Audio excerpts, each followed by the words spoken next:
ആകാശവാണി. നമസ്കാരം. പ്രത്യേക വാർത്താ ബുള്ളറ്റിൻ വായിക്കുന്നത് ഹരിഷ്ണ. ഇന്ത്യയ്ക്ക് 8 ചീറ്റപ്പുലികളെ കൈമാറുമെന്ന് ബോസ്വാന. രാഷ്ട്രപതി ദ്രൗപദി മുർമുവിന്റെ സാന്നിധ്യത്തിൽ നാളെ പ്രതീകാത്മക കൈമാറ്റം നടക്കും. ശ്രീമതി മുർമുവുമായി ഗാബറോണിൽ നടന്ന ഉഭയകക്ഷി ചർച്ചകൾക്ക് പിന്നാലെയാണ് ചീറ്റകളെ ഇന്ത്യയ്ക്ക് കൈമാറുന്നത് സംബന്ധിച്ച് ബോസ്വാന പ്രസിഡന്റ് പ്രഖ്യാപനം നടത്തിയത്. ഡൽഹി കാർ സ്ഫോടനത്തിൽ ജീവൻ നഷ്ടപ്പെട്ടവരുടെ വിയോഗത്തിൽ അഗാധ ദുഃഖം രേഖപ്പെടുത്തി കേന്ദ്ര മന്ത്രിസഭായോഗം. ജീവൻ നഷ്ടപ്പെട്ടവരുടെ സ്മരണാർത്ഥം മന്ത്രിസഭായോഗത്തിൽ 2 മിനിറ്റ് മൗനമാചരിച്ചതായി കേന്ദ്ര വാർത്താവിതരണ പ്രക്ഷേപണ മന്ത്രി അശ്വിനി വൈഷ്ണവ് പറഞ്ഞു. കയറ്റുമതി പ്രോത്സാഹന ദൌത്യത്തിനും കേന്ദ്ര മന്ത്രിസഭ അംഗീകാരം നൽകി. രാജ്യത്തിന്റെ കയറ്റുമതി മേഖലയെ ശക്തിപ്പെടുത്തുന്നതിന്റെ ഭാഗമായാണ് ഇതെന്ന് മന്ത്രിസഭായോഗ തീരുമാനങ്ങൾ വിശദീകരിക്കവെ അദ്ദേഹം പറഞ്ഞു. ഡൽഹി സ്ഫോടനത്തിൽ പരിക്കേറ്റ് ചികിത്സയിൽ കഴിയുന്നവരെ പ്രധാനമന്ത്രി നരേന്ദ്രമോദി സന്ദർശിച്ചു. LNJP ആശുപത്രിയിലെത്തി അദ്ദേഹം ചികിത്സയിലുള്ളവരുമായും ഡോക്ടർമാരുമായും സംസാരിച്ചു. പരിക്കേറ്റവർ എത്രയും വേഗം സുഖം പ്രാപിക്കട്ടെ എന്ന് ശ്രീ മോദി സമൂഹമാധ്യമത്തിൽ കുറിച്ചു. ഡൽഹി സ്ഫോടനത്തിന്റെ പശ്ചാത്തലത്തിൽ രാജ്യത്ത് കർശന ജാഗ്രത തുടരുകയാണ്. പ്രധാന വിമാനത്താവളങ്ങൾ, റെയിൽവേ സ്റ്റേഷൻ, പൊതു ഇടങ്ങൾ തുടങ്ങി എല്ലായിടത്തും പരിശോധന ശക്തമാക്കിയിട്ടുണ്ട്. ചുവപ്പ് കോട്ടയിലും നാളെ വരെ പൊതുജനങ്ങൾക്ക് പ്രവേശനം അനുവദിക്കില്ല. ദേശീയ അന്വേഷണ ഏജൻസിയാണ് കേസ് അന്വേഷിക്കുന്നത്. വായു മലിനീകരണവുമായി ബന്ധപ്പെട്ട് പുതുക്കിയ ആരോഗ്യ സുരക്ഷാ മാർഗനിർദ്ദേശങ്ങൾ പുറപ്പെടുവിച്ച് കേന്ദ്ര ആരോഗ്യ മന്ത്രാലയം. നഗരപ്രദേശങ്ങളിലെ കമ്മ്യൂണിറ്റി ഹെൽത്ത് സെന്ററുകൾ, ജില്ലാ ആശുപത്രികൾ, മെഡിക്കൽ കോളേജുകൾ എന്നിവിടങ്ങളിൽ ചെസ്റ്റ് ക്ലിനിക്കുകൾ സ്ഥാപിക്കാൻ മന്ത്രാലയം നിർദ്ദേശിച്ചു. വായു മലിനീകരണം ഏറ്റവും കൂടുതലുള്ള മാസങ്ങളിൽ ഈ ക്ലിനിക്കുകൾ ദിവസവും കുറഞ്ഞത് 2 മണിക്കൂറെങ്കിലും പ്രവർത്തിക്കണമെന്നും നിർദ്ദേശമുണ്ട്. ബീഹാറിലെ നിയമസഭാ തെരഞ്ഞെടുപ്പിന്റെ 2ാം ഘട്ടത്തിൽ റീപോളിംഗ് നടത്താൻ ശുപാർശ ചെയ്തിട്ടില്ലെന്ന് കേന്ദ്ര തെരഞ്ഞെടുപ്പ് കമ്മീഷൻ. സൂക്ഷ്മ പരിശോധനയ്ക്ക് ശേഷം ഒരു പോളിംഗ് സ്റ്റേഷനിലും പൊരുത്തക്കേടുകളോ ക്രമക്കേടുകളോ കണ്ടെത്തിയില്ലെന്നും കമ്മീഷൻ വ്യക്തമാക്കി.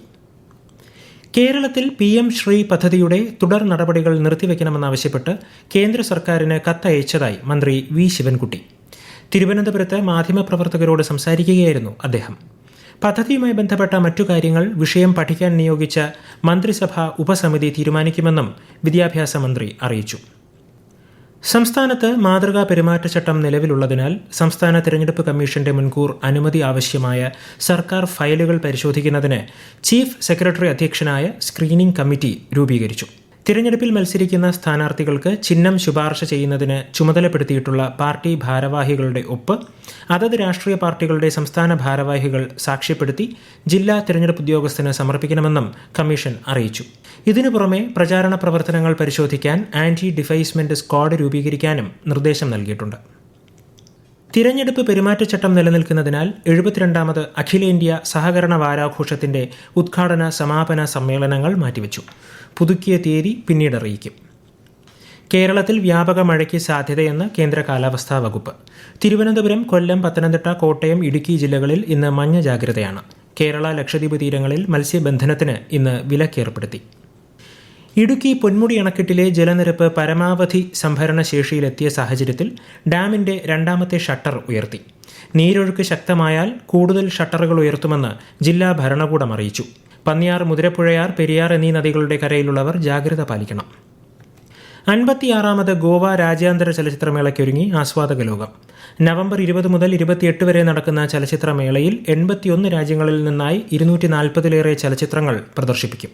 ബ്രസീലിയൻ സംവിധായകൻ ഗബ്രിയേൽ മസ്കാരോയുടെ ദ ബ്ലൂ ട്രെയിൽ ആണ് ഉദ്ഘാടന ചിത്രം. ഇന്ത്യൻ പനോരമ വിഭാഗത്തിൽ 25 ഫീച്ചർ ഫിലിമുകളും 20 നോൺ ഫീച്ചർ ഫിലിമുകളും പ്രദർശിപ്പിക്കും. ഫീച്ചർ വിഭാഗത്തിൽ തമിഴ് ചിത്രം അമരനാണ് ഉദ്ഘാടന ചിത്രം. കാഴ്ചപരിമിതർക്കുള്ള 2020 ക്രിക്കറ്റ് ലോകകപ്പിൽ ഓസ്ട്രേലിയക്കെതിരെ ഇന്ത്യയ്ക്ക് 209 റൺസിന്റെ ജയം. ഇന്ത്യ ഉയർത്തിയ 293 റൺസ് പിന്തുടർന്ന ഓസീസിന് 8 വിക്കറ്റ് നഷ്ടത്തിൽ 83 റൺസ് എടുക്കാനേ സാധിച്ചുള്ളൂ. ടൂർണമെന്റിലെ ആദ്യ മത്സരത്തിൽ ഇന്ത്യ ശ്രീലങ്കയെ 10 വിക്കറ്റിന് പരാജയപ്പെടുത്തിയിരുന്നു.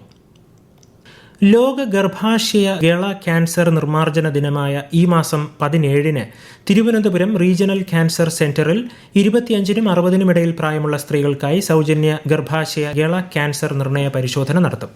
പങ്കെടുക്കുന്നതിന് 0471 25 22 299 എന്ന നമ്പറിൽ വിളിച്ച് രാവിലെ 10-നും വൈകിട്ട് 4-നും ഇടയിൽ രജിസ്റ്റർ ചെയ്യണം. പ്രത്യേക വാർത്താ ബുള്ളറ്റിൻ കഴിഞ്ഞു. അടുത്ത വാർത്താ പ്രക്ഷേപണം നാളെ രാവിലെ 6:45-ന്.